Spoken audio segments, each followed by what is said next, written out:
പ്രിയമുള്ളവരെ, ഒരു മനുഷ്യൻ്റെ ആത്മീയ വളർച്ചയിൽ 5 ഘട്ടങ്ങൾ അഥവാ പടവുകൾ, അവസ്ഥകളുണ്ട്. ഒന്നാമത്തെ അവസ്ഥയാണ് ദൈവത്തെ അറിയുക എന്നുള്ള അവസ്ഥ. ലോകത്തുള്ള എല്ലാവർക്കും ദൈവത്തെ അറിയാം. ഇനി അറിയില്ല എന്ന് പറയുന്നവർക്കും ദൈവത്തെ അറിയാം. യുക്തിവാദിയാണ്, നിരീശ്വരവാദിയാണ് എന്ന് പറയുന്നവർക്കൊക്കെ ദൈവത്തെ അറിയാം. അറിവ് ശരിയായിരിക്കണമെന്നില്ല എന്നേ ഉള്ളൂ. അറിയാവുന്നത് കൊണ്ടാണ് അവരറിയില്ല എന്ന് പറയുന്നത് തന്നെ. അപ്പോൾ എല്ലാവർക്കും ദൈവത്തെ അറിയാവുന്ന അവസ്ഥ. ഞാൻ മാതാപിതാക്കളിൽ നിന്ന് കേട്ട് വളർന്നപ്പോൾ വായിച്ച് മറ്റുള്ളവരിൽ നിന്ന് മനസ്സിലാക്കി അങ്ങനെ ഇന്ദ്രിയങ്ങളിലൂടെ ഞാൻ അറിഞ്ഞ ഒരു ദൈവം. എല്ലാവർക്കും ഈ ദൈവത്തെ അറിയാവുന്നവരാണ്.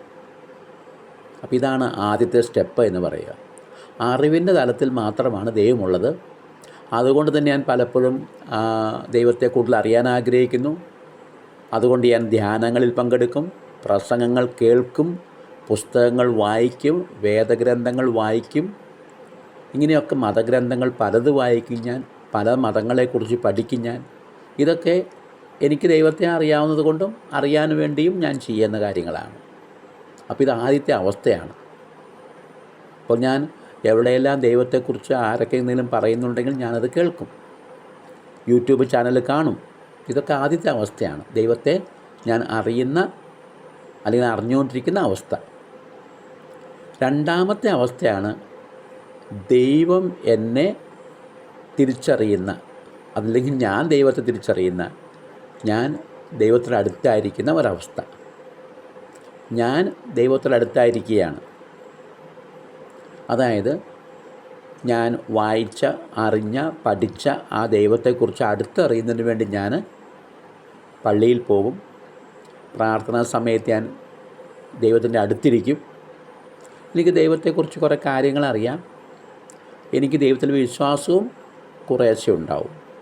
പക്ഷേ എനിക്ക് ദൈവത്തിൽ വിശ്വാസമുണ്ടെങ്കിലും ദൈവത്തിന് എന്നിൽ വിശ്വാസം ഉണ്ടാവണമെന്നില്ല. ഞങ്ങൾ തമ്മിൽ അത്ര ബന്ധമൊന്നുമില്ല. വിശുദ്ധ യോഹന്നാൻ്റെ സുവിശേഷം 2-ാം അധ്യായം അവസാനം 24-ാം വാക്യത്തിൽ പറയുന്ന പോലെ തന്നെ അവൻ്റെ അത്ഭുതങ്ങളും അടയാളങ്ങളും കണ്ടപ്പോൾ പലരും അവനിൽ വിശ്വസിച്ചു, പക്ഷേ അവൻ വിശ്വസിച്ചില്ല. അതാണ്. അപ്പോൾ ദൈവം നമ്മളെ വിശ്വസിക്കണമെന്നില്ല, ദൈവം നമ്മളെ അറിയണമെന്നില്ല. നമ്മളെ അറിയാമെന്നല്ലാണ്ട് അടുത്ത നമ്മളുമായിട്ടൊരു ബന്ധമുണ്ടാവണമെന്നില്ല. അതായത് ഞാൻ ദൈവത്തിൽ അടുത്തിരിക്കുന്ന ഒരവസ്ഥ, അത്രയേ ഉള്ളൂ. ഞാൻ പള്ളിയിൽ പോകും, അറിവിൻ്റെ തലത്തിലാണ് അപ്പോഴും ഞാൻ. അതുകൊണ്ട് ഞാൻ പ്രാർത്ഥിക്കുമ്പോൾ പല അറിവുകളും വരും. എനിക്ക് ഒരറിവല്ല ഉള്ളത്, ആ പല അറിവുകളും ഇടയ്ക്കിടയ്ക്ക് വരും. അതിന് ഞാൻ പല വിചാരം എന്ന് പറയും. അപ്പോൾ എനിക്ക് പല വിചാരം ഉണ്ടാകാനായിട്ട്, എനിക്ക് ഏകാഗ്രത ഉണ്ടാവാനായിട്ട് ഞാൻ പ്രാർത്ഥിച്ചിട്ട് കാര്യമില്ല. ഞാൻ അത്രേ വളർന്നിട്ടുള്ളൂ, അതുകൊണ്ടാണത്. അപ്പോൾ ആ ഒരു അവസ്ഥയിൽ എനിക്ക് പല അറിവുകൾ എൻ്റെ മനസ്സിലേക്ക് ആ സമയത്ത് കടന്നു വരും. ഞാൻ പ്രാർത്ഥിക്കാതിരിക്കുമ്പോൾ, അല്ലെങ്കിൽ ബൈബിൾ വായിക്കാനിരിക്കുമ്പോൾ, ഞാൻ കുർബാന കണ്ടുകൊണ്ടിരിക്കുമ്പോൾ, പല കൊന്ത ചെല്ലുമ്പോൾ പല അറിവുകളും കടന്നു വരും. കാരണം പല അറിവുകളും എൻ്റെ മനസ്സിലുള്ളത് കൊണ്ട് തന്നെ. ഇത് രണ്ടാമത്തെ ഘട്ടമാണ്, രണ്ടാമത്തെ അവസ്ഥയാണ്. ഇനി മൂന്നാമത്തെ അവസ്ഥയാണ് ദൈവം എൻ്റെ അടുത്തിരിക്കുന്ന അവസ്ഥ. ദൈവം എൻ്റെ അടുത്തായിരിക്കുന്ന അവസ്ഥ, ദൈവം എന്നോടൊപ്പം ആയിരിക്കുന്ന അവസ്ഥ. ഈ ഒരവസ്ഥയിലും ഞാൻ അങ്ങനെ ആയിരിക്കണമെന്നില്ല. ഞാൻ പാപത്തിൽ വീണു പോയാലും, ഞാൻ പല വഴിക്ക് പോയാലും ദൈവം വീണ്ടും വീണ്ടും വീണ്ടും എൻ്റെ പുറകെ വന്ന് എന്നോടൊപ്പം ആയിരിക്കുന്ന ഒരവസ്ഥ. മൂന്നാമത്തെ അവസ്ഥയാണത്. ഇനി നാലാമത്തെ അവസ്ഥയാണ് ഞാനും ദൈവവും അടുത്തിരിക്കുന്ന അവസ്ഥ. അതായത് ഞാനും ദൈവത്തെ അറിയുന്നു, ദൈവം എന്നെയും അറിയുന്നു. ഒരു പൂർണ്ണമായൊരു വിശ്വാസത്തിലേക്കുള്ള ഒരവസ്ഥയാണത്. അറിയുന്നു, അതായത് ഞാൻ ഭക്തിയോടെ പ്രാർത്ഥിക്കും, ദൈവം എൻ്റെ അടുത്തിരിക്കുന്നു എന്നുള്ളൊരു വിശ്വാസം എനിക്കുണ്ടാവും. ഞാനും ദൈവത്തോടൊപ്പം ആയിരിക്കുന്നു എന്നുള്ളൊരു അനുഭവം, പല അനുഭവങ്ങളുണ്ടാവും എനിക്ക്. ഞാൻ ദൈവബലിയിൽ പങ്കെടുക്കുമ്പോൾ ഏകാഗ്രതയോടെ എനിക്കിരിക്കാൻ സാധിക്കുന്നു.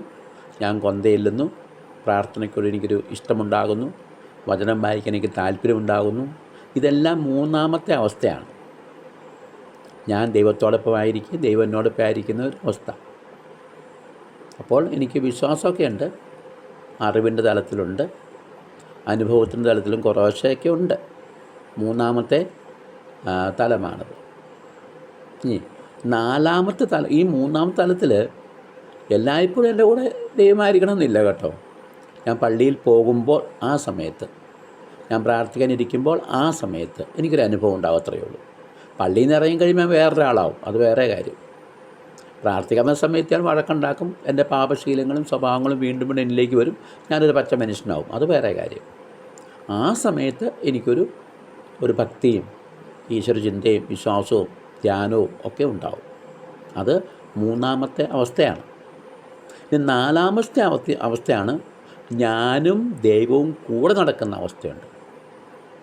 അതായത് നമ്മുടെ ഏദൻ തോട്ടത്തിൽ ആദത്തിനും ഹവ്വായ്ക്കുണ്ടായൊരവസ്ഥ. ആദത്തോടൊപ്പം കൂടെ നടക്കുന്ന ദൈവം, ആദവും കൂടെ നടക്കുന്നു, ദൈവവും കൂടെ നടക്കുന്നു. അങ്ങനെ കൂടെയായിരിക്കുന്ന ഒരു ദൈവം. പഴയ നിയമത്തിലെ നമ്മുടെ പൂർവ്വപിതാക്കന്മാരെല്ലാം ഈ നാലാമത്തെ അവസ്ഥ വരെ എത്തിയവരാണ്. അതായത് ദൈവം കൂടെ നടക്കുന്ന അവസ്ഥ. നമുക്കറിയാം, ആദം സൃഷ്ടിക്കപ്പെട്ട് കഴിഞ്ഞപ്പോൾ ആദ്യത്തെ അവസ്ഥ അറിവുണ്ടായി. 2 അല്പം കൂടി അടുത്തു, ദൈവം ഇങ്ങോട്ടടുത്തു, പിന്നെ കൂടെ നടക്കുന്ന അവസ്ഥ. അബ്രാഹത്തിൻ്റെ കാര്യം എടുത്തോളൂ. അബ്രാഹം ദൈവത്തെ അറിഞ്ഞിരുന്നു. കാരണം അബ്രാഹത്തിൻ്റെ പിതാവ് ഈ മൂർത്തികളൊക്കെ വിഗ്രഹങ്ങളുണ്ടാക്കുന്ന ആളായതുകൊണ്ട് കുഞ്ഞുനാൾ മുതൽ ഈ വിഗ്രഹങ്ങളെ കാണുകയും ഒക്കെ ചെയ്തിരുന്നുകൊണ്ട് ദൈവത്തെ അറിയുകയും അല്പം അടുത്തറിയുകയും ചെയ്തിരുന്നു. അത് രണ്ടാമത്തെ സ്റ്റെപ്പിലേക്ക് വന്നില്ല, അറിഞ്ഞിരുന്നു എന്നുള്ളതേ ഉള്ളൂ. ഇനി അടുത്ത് വളർന്നു കഴിഞ്ഞപ്പോൾ ഇച്ചിരി അടുത്തടുത്ത് അറിഞ്ഞു, അറിയാനുള്ള ആഗ്രഹമുണ്ടായി, വിഗ്രഹങ്ങളെ കണ്ടു കഴിഞ്ഞപ്പോൾ. ഇനി മൂന്നാമത്തെ അവസ്ഥ സംഭവിച്ചു, ദൈവം അബ്രാഹത്തിൻ്റെ അടുത്ത് വന്ന് വിളിക്കുകയാണ്, നീ ഇവിടുന്ന് പോകാം. അപ്പം മൂന്നാമത്തെ അവസ്ഥ. നാലാമത്തെ അവസ്ഥയോ ഈ ദൈവത്തോടൊപ്പം നടക്കുന്നൊരവസ്ഥ പിന്നീടുണ്ടായി. അപ്പോൾ പഴയ നിയമത്തിൽ മിക്കവർക്കും ആത്മീയ നേതാക്കൾക്കും ആത്മീയ ഉത്കൃഷ്ടത്തിൽ വളർന്നവർക്കൊക്കെ 4 അവസ്ഥകളുണ്ടായിരുന്നു. നാലാമത്തെ അവസ്ഥ ഉണ്ടായി എന്ന് പറയാം. പക്ഷേ ഈ 4 അവസ്ഥകളിൽ എവിടെയായിരുന്നാലും നമ്മൾ ഏത് സമയത്തും വീഴാമെന്നുള്ളതാണ് കാര്യം. ഉദാഹരണം, സോളമൻ്റെ കാര്യം എടുക്കുക. സോളമൻ 4ാമത്തെ അവസ്ഥയിലെത്തിയ ആളായിരുന്നു, ദൈവത്തോടൊപ്പം നടന്നിരുന്ന ആളാണ്. പക്ഷേ നമുക്കറിയാം, ആദ്യം ദൈവത്തെ സോളമൻ അറിഞ്ഞു തൻ്റെ പിതാവായ ദാവീദിലൂടെ. പിന്നീട് ആ അടുപ്പം വളർന്നു, പിന്നെ ഇങ്ങോട്ടടുപ്പമായി ബലികളൊക്കെ അർപ്പിച്ചു കഴിഞ്ഞപ്പോൾ ദൈവം സംസാരിക്കുന്നു. ഒക്കെ നമുക്കറിയാവുന്ന കാര്യമാണ്. അപ്പോൾ 4ാമത്തെ അവസ്ഥയിലായിരുന്നു. അപ്പോൾ ഈ 4ാമത്തെ അവസ്ഥയിൽ ആയിരിക്കുന്ന ഒരു വ്യക്തിക്ക് താഴെ പോകാം. ആദത്തിനത് സംഭവിച്ചു. 4ാമത്തെ അവസ്ഥയായിരുന്നെങ്കിലും പിശാചിൻ്റെ വാക്ക് കേട്ടപ്പോൾ പുറകെ പോയി, വീണുപോയി. സോളമൻ അങ്ങനെ സംഭവിച്ചു, 4ാമത്തെ അവസ്ഥയായിരുന്നു. പക്ഷേ മറ്റു രാജ്ഞിമാരൊക്കെ മറ്റു വിജാതീയ ദൈവങ്ങളെക്കുറിച്ച് പറഞ്ഞപ്പോൾ ആ വഴിക്ക് പോയി. അപ്പോൾ 4 അവസ്ഥകൾ നമുക്ക് വീണു പോകാം. അപ്പോൾ നമ്മൾ ഏതെങ്കിലും അവസ്ഥയിലാണ് ആയിരിക്കും. അപ്പോൾ ഈ 4 അവസ്ഥകളിലും വളരെ ശ്രദ്ധിക്കണം നമ്മൾ. ഇനി 5ാമത്തെ അവസ്ഥയിൽ നമുക്കറിയാം, ആത്മാക്കൾ അല്ലെങ്കിൽ മനുഷ്യർ, വിശ്വാസികൾ വിശുദ്ധരെത്തിച്ചേർന്ന അവസ്ഥയാണ് 5ാമത്തെ അവസ്ഥ. ഈ അവസ്ഥ എന്ന് പറയുമ്പോഴത്തേക്കും ഞാൻ ദൈവത്തിൽ മരിക്കുന്നു, ഈശോയിൽ മരിച്ച് ഞാൻ ഈശോയായി മാറുകയാണ്. പിന്നെ ഞാനില്ല, ഈശോ മാത്രമേ ഉള്ളൂ. അതാണ് 5ാമത്തെ അവസ്ഥ എന്ന് പറയുന്നത്. ആ അവസ്ഥയിൽ എത്തിക്കഴിയുമ്പോൾ ഞാനില്ല, ഞാൻ എന്നുള്ള വസ്തുതയില്ല. 4ാമത്തെ അവസ്ഥയിൽ ഞാനും ദൈവമുണ്ട്, 2ാമത്തെ അവസ്ഥയിൽ ഞാനുണ്ട്, ദൈവമുണ്ട്, ഒന്നിലുമുണ്ട്. 5ാമത്തെ അവസ്ഥയിൽ ഞാനില്ല, പിന്നെ ദൈവം മാത്രമേ ഉള്ളൂ. ഞാൻ എന്നൊരു കാര്യമില്ല, എനിക്ക് പ്രാധാന്യമില്ല. എന്നിൽ ദൈവമാണ്, ഞാൻ ദൈവമായി മാറുകയാണ്. ഞാൻ ദൈവത്തിൽ മരിച്ച്, ഞാൻ ഈശോയിൽ മരിച്ച് ഞാൻ ഈശോയായി മാറുകയാണ്. അത് 5ാമത്തെ അവസ്ഥയാണ്. ഈ 5ാമത്തെ അവസ്ഥയിലെത്തിയവരെല്ലാം പുതിയ നിയമത്തിൽ യേശുവിൻ്റെ വരവിന് ശേഷം വന്നിട്ടുള്ള കാര്യങ്ങളാണ്. നമുക്കറിയാം, ഈ 5ാമത്തെ അവസ്ഥയിൽ എത്തിക്കഴിഞ്ഞാൽ പിന്നെ തിളച്ച എണ്ണയിലിട്ട് കഴിഞ്ഞാൽ വെന്തു മറുവശം മറിച്ചിട്ടോളാൻ പറയും. ബ്ലേഡ് കൊണ്ട് ദേഹമാസകളും തൊലിയെല്ലാം പൊളിച്ചെടുക്കുമ്പോഴും ദൈവത്തെ പ്രസംഗിക്കും. കല്ലെറിയുമ്പോഴും സ്വർഗം തുറന്നിരിക്കുന്നതായിട്ട് കാണും. കുരിശിൽ തലകീഴായിട്ട് തറച്ചാലും ഈശോയെ സ്തുതിച്ചുകൊണ്ട് മഹത്വപ്പെടുത്തിക്കൊണ്ട് മറ്റൊരു ക്രിസ്തുവായിട്ട് മരിക്കും. അപ്പോൾ അങ്ങനെ 5ാമത്തെ അവസ്ഥയിൽ, ഈ 5ാമത്തെ അവസ്ഥ എത്തുക വളരെ ബുദ്ധിമുട്ടാണ്, വളരെ പ്രയാസമുള്ള കാര്യമാണ്. നമ്മൾ മരിക്കണം, യേശുവിനോടൊപ്പം മരിക്കണം. അങ്ങനെ നമ്മൾ യേശുവിൽ ഉയർക്കണം. നമ്മൾ പാപത്തിൽ മരിച്ച് യേശുവിനോടൊപ്പം ഉയർത്തി കഴിഞ്ഞാൽ നമുക്ക് 5ാമത്തെ അവസ്ഥ എത്താനായിട്ട് സാധിക്കുകയുള്ളൂ. അപ്പോൾ നമുക്ക് ചിന്തിക്കാം, ഞാൻ ഏതവസ്ഥയിലാണ്? 1-ലാണോ 2-ലാണോ 3-ലാണോ 4-ലാണോ 5-ലെത്തിയോ എന്ന് നമുക്ക് ചിന്തിക്കാം. വിശുദ്ധരിൽ പലരും ഈ 5-ാമത്തെ അവസ്ഥയിലെത്തിയവരായിരുന്നു, അസീസി പുണ്യാളനൊക്കെ. അതുപോലെ തന്നെ അപ്പോസ്തലന്മാരിൽ പലരും, രക്തസാക്ഷികളിൽ പലരും ഈ 5-ാമത്തെ അവസ്ഥയിലെത്തിയവരായിരുന്നു. മറ്റൊരു ക്രിസ്തുവായിട്ട് അവർക്ക് മാറുവാൻ കഴിഞ്ഞിരുന്നു.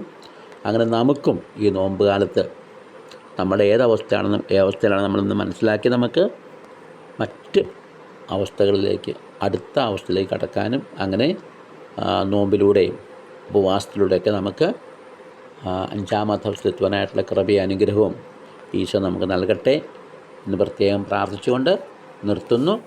ദൈവം നിങ്ങളെവരെയും അനുഗ്രഹിക്കട്ടെ.